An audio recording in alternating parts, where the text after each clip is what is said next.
灣區偵探帶你融入灣區生活。如果未訂閱我哋嘅頻道，可以而家訂閱埋，撳埋隔離嘅鐘仔，咁就唔會錯過啲影片啦。想了解更多嘅樓盤資訊，可以 cap 埋我哋影片下方嘅 WhatsApp 連結啦。查詢發展商內部優惠價，我哋希望無論係咩情況之下都可以幫到大家。期望大家以後可以支持我哋。Hello， 大家好，我係 Danny 啊。咁今日呢，我哋就帶大家嚟參觀下一個，亦都係火炬開發區嘅一個項目嚟嘅，就係呢個盈家。咁佢就由雅居樂集團去打造嘅一個項目啦。咁呢個項目呢，佢係一個40年產權嘅一個商住項目嚟嘅，就喺火炬開發區博愛7路呢邊。咁博愛7路嘅話，呢邊有個深中通道嘅一個出入口啦。咁到時嘅話，我哋可以直接上個彩虹快線去到深中通道，大概都係10幾20分鐘嘅一個車程啫。而且喺項目嘅一個門口呢度咁嗰邊就直接有個深中國際裝飾城㗎啦。咁呢一排都係佢深中國際裝飾城嘅一個範圍嚟嘅，係一個商業體，有寫字樓有酒店有超市商場呢啲全部都有㗎啦。而且有了解過嘅朋友嘅話，可能會知道佢對面呢棟建築嘅話係叫君華新城嚟嘅。前期有過嚟中山呢邊嘅朋友可能會知道，呢個係一個住宅項目啦，項目都非常之大嘅。佢就位於呢個項目嘅隔離呢度。咁好啦，依家就唔講太多，我哋就直接入去售樓部睇睇佢嘅一個情況係點樣先。好啦，咁依家呢，我哋就喺售樓部入邊睇到嘅呢，就係佢嘅一個區位地圖同埋佢嘅一個沙盤。咁依家呢，就先同大家介紹下佢嘅一個區位係點嘅嘢先。咁我哋樓盤所在嘅一個位置呢，就位呢度嘅。呢棟建築就喺火炬開發區呢邊。咁中山嘅一個火炬開發區呢，就靠近住深中通道呢條橋嘅。咁火炬開發區嘅話，佢就常住人口嘅話就有25萬人嘅。咁有好多家嗰啲知名嘅一個企業，譬如話其中世界500強嘅一個投資企業呢，喺火炬開發區呢邊就有20家㗎啦。咁火炬開發區有啲唔知道嘅嗰啲朋友呢，就要問火炬開發區究竟係做翻啲咩嘅？咁火炬開發區嘅話，佢主要都係做翻啲電子基地或者話嗰啲智能裝備電子信息、新能源汽車配件或者嗰啲健康醫藥呢啲產業嚟嘅，主要都係做呢啲嘅。咁我哋樓盤呢，就位於火炬開發區呢條博愛路係中山嘅一條主幹道，位於博愛路旁邊嘅同嗰條益線路嘅一個交匯處。咁喺項目嚟講，佢周邊佢後邊嘅話就係一個公園嚟嘅。咁喺我哋項目嘅一個後邊係一個公園而且交通方面嘅話，喺我哋項目呢度呢，就有嗰啲公交車嘅。咁到時嘅話，或者我哋自己揸車要去到深中通道呢邊嘅話，大概就10幾20分鐘嘅一個時間啫。咁喺我哋項目呢，如果直接行上邊中間呢條博愛路嘅話，直接落去到中山嘅一個市區，就係東區嗰邊。如果揸車嘅話，大概都係10分鐘嘅一個時間呢，就可以去到東區嗰邊㗎啦。而且仲有一個交通方式呢，就係平時如果香港嘅朋友嘅話，就需要坐船。坐船嘅話，就喺最上邊嗰度有一個中山港嘅一個客運碼頭。咁到時嘅話，我哋揸車過去10分鐘都唔到，就可以去到嗰個中山港嘅一個客運碼頭。咁可以坐船去到深圳福苑碼頭啦，去到香港嘅一個中港城啦，去到香港嘅一個機場嗰邊都冇問題嘅，可以去到。咁除咗坐船同埋自己揸車之外呢，喺我哋項目呢度去到中山站係一個高鐵站嚟嘅。咁大概都係15分鐘嘅一個時間呢，可以去到中心站。咁喺中心站嘅話，依家佢係一個輕軌站，同時亦都係一個高鐵站嚟嘅。咁喺我哋可以喺中心站呢邊坐車30分鐘嘅時間，可以去到珠海下邊珠海呢度，珠海嘅一個港北。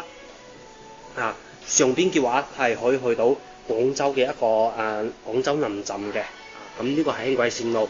以後嘅話，個深澳高鐵啊，中新依家有高鐵站建設緊嘅，就係我哋深澳高鐵，係深圳連接到茂名嗰邊去嘅一個高鐵線路。咁喺中新呢邊有經過3個站點，一個係中新北站，一個係中新站。咁到時嘅話會經過中新站呢邊啊，預計嘅話係2023年通車啊。咁通車之後呢，我哋喺中新站呢邊可以直接坐高鐵過去到深圳嗰邊，再翻去到香港都係非常之便捷嘅啊。咁呢個就係佢交通方面啦。咁佢配套方面嘅話，喺樓盤門口呢度呢，就直接係一個中新嘅一個新中國在中式城啦。有嗰啲居園之家，有寫字樓，有酒店，大型嘅一個購物中心。距離我哋項目嘅話，只有50米嘅一個距離啫。咁最遠翻少少嘅呢，我哋可以去到火炬雙軒上邊嗰度啦。咁上邊火炬雙軒上邊呢度嘅話，有個太陽城雙軒嘅。咁呢個太陽城雙軒都係一個商業購物中心，入邊有嗰啲電影院KTV 同埋肯德基呢啲全部都集中埋嗰個太陽城雙軒嗰邊嘅。最遠啲嘅地方呢，我哋可以去到嗰邊嘅一個德能公園啦，華佗山公園啦，地豐公園啦，呢啲係佢嘅一個休閒嘅一個配套嚟嘅。咁醫療配套嘅話，距離我哋項目500米嘅一個距離呢，有一個心格醫院，就係火炬開發區醫院，仲有一個綜合性嘅中醫院，叫國丹中醫院嚟嘅。咁呢個呢，就係佢周邊所有嘅一個配套嚟嘅。而且項目嘅話靠近深中通道，所以如果喺呢度嘅話，做翻一個投資或者自己住嘅話，都係屋企冇問題嘅。咁區委同大家介紹到呢度啦，咁我哋睇下佢嘅一個沙盤項目嘅一個規模啦。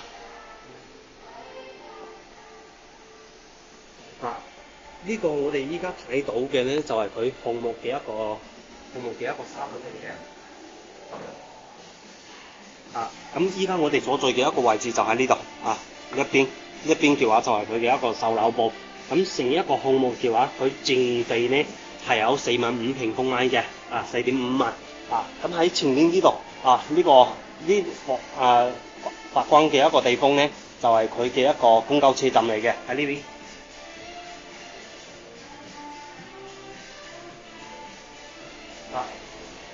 呢度寫住公交車站。咁小區入邊仲有咩呢？呢度可以睇到有一個休閒運動廣場嚟嘅。咁再入去少少係一個綠化配套，係一個林下休閒廣場。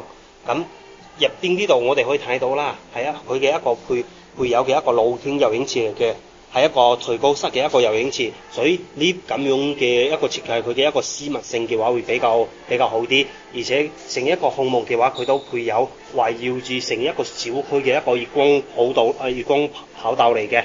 咁可以睇到成一個項目嘅話，就一共7棟建築嚟嘅。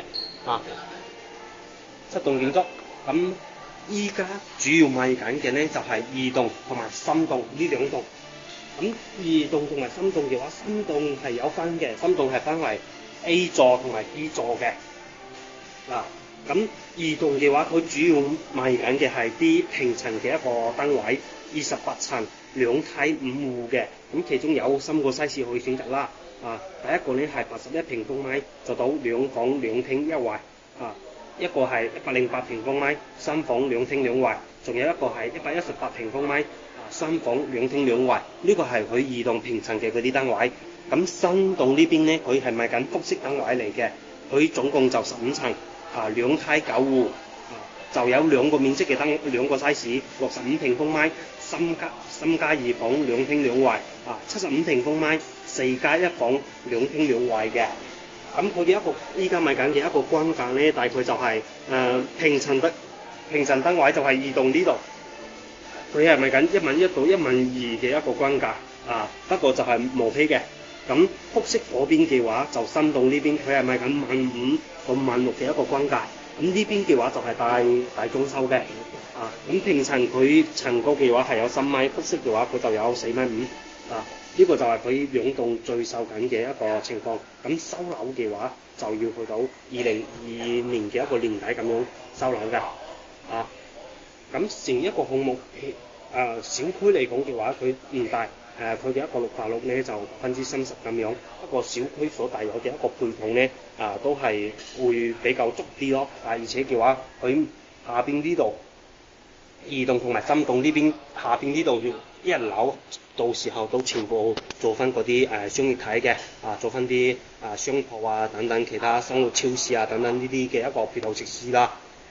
咁呢個呢，就係佢小區嘅一個情況啦。咁陣間我哋帶大家去睇睇佢嘅一個樣品間。好啦，我哋依家所在嘅一個位置呢，就係佢嘅一個深洞呢度。依家呢，我哋睇嘅呢個戶型就係深洞零芯戶型，73平方米。使用面積嘅話係有114平方米嘅，做到4+1房，2廳2衛。入門嘅話，佢嘅一個門呢，就係採用嗰啲電子指紋密碼鎖嘅。咁喺門嘅後邊呢度呢，佢就設計為一個廚房。廚房嘅話，佢係 U 字形設計嘅，而且仲可以明火嘅。咁到時交樓之後呢，廚房嘅一個新件套，呢個灶台，呢個消毒櫃，仲有上邊呢個抽油煙機，同埋呢啲櫃，佢都會做好交俾業主去使用嘅。呢邊嘅話，佢就預留咗一個雪櫃嘅一個位置喺呢度。呢邊呢，就係佢客廳嘅一個位置啦。客廳嘅一個虛間呢，係有3米幾嘅。喺客廳後邊旁邊呢度呢，佢係做咗一個露台嘅一個面積啦。咁連到隔離呢度去，隔離呢度係一間房嚟嘅。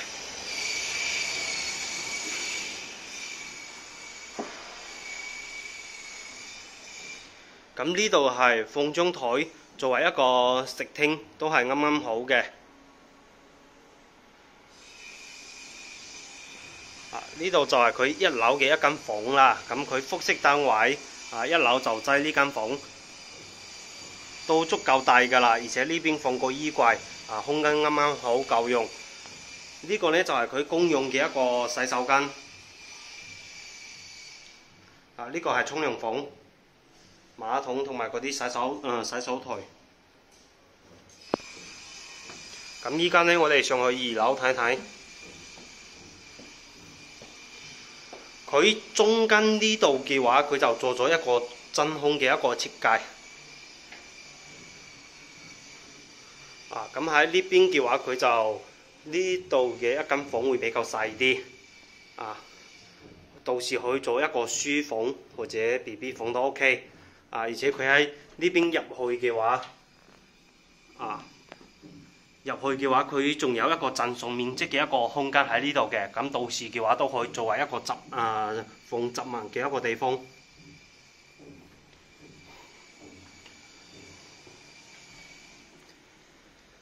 呢邊仲有一間房，呢間房嘅一個面積都會比較大，而且佢每間房都有嗰啲窗喺嗰度嘅，保證佢嘅一個通風採光。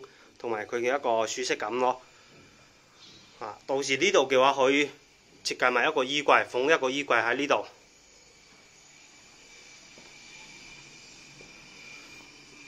呢度仲有一間房，同隔離嗰間都差唔多，會細少少。不過放中1.8米嘅床，同埋做一個衣櫃，再放2個床頭櫃都 OK 冇問題嘅。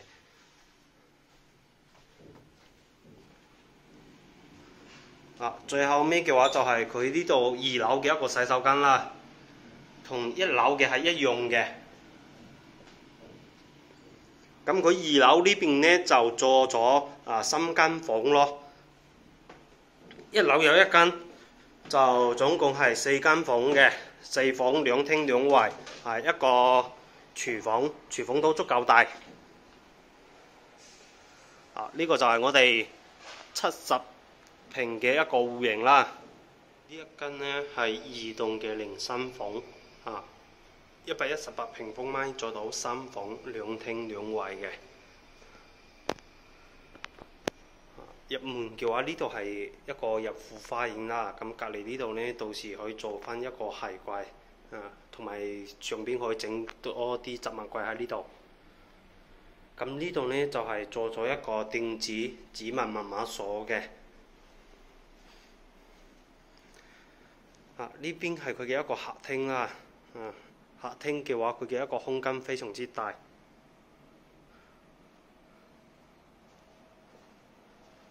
客廳後邊呢度嘅話係佢嘅一個陽台，陽台嘅一個面積呢都足夠大㗎啦。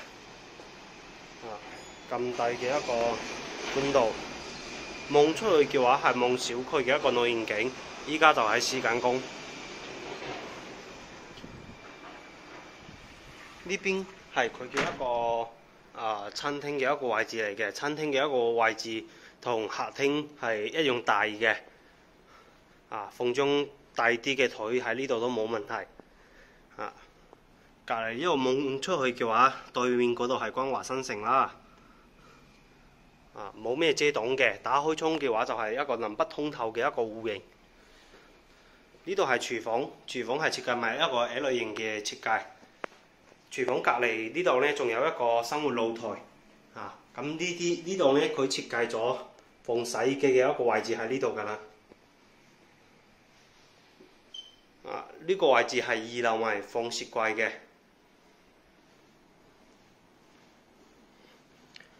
咁依家睇睇佢嗰啲房係點樣。呢度有一間客房啦，都係11平咁樣嘅一間客房。啱好夠用。呢度係放一張床，2個床頭櫃。咁隔離呢度可以設計埋一個衣櫃。呢邊就係佢洗手間嘅一個位置。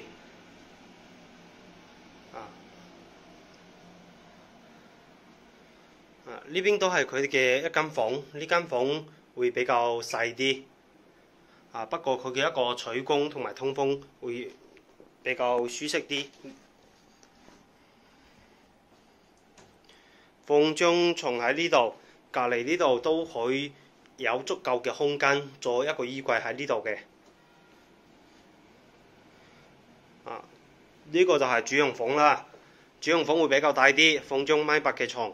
咁呢度係仲做咗一排嘅衣櫃，2個床頭櫃。咁呢度嘅話，佢就整咗一個飄窗嘅一個面積。咁飄窗嘅面積呢係全部贈送嘅。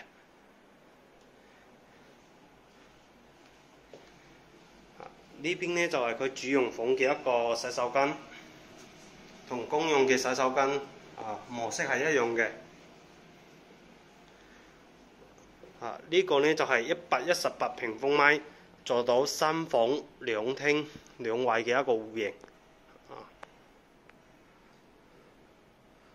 呢個戶型係比較舒適嘅，攞嚟住嘅話就非常之適合。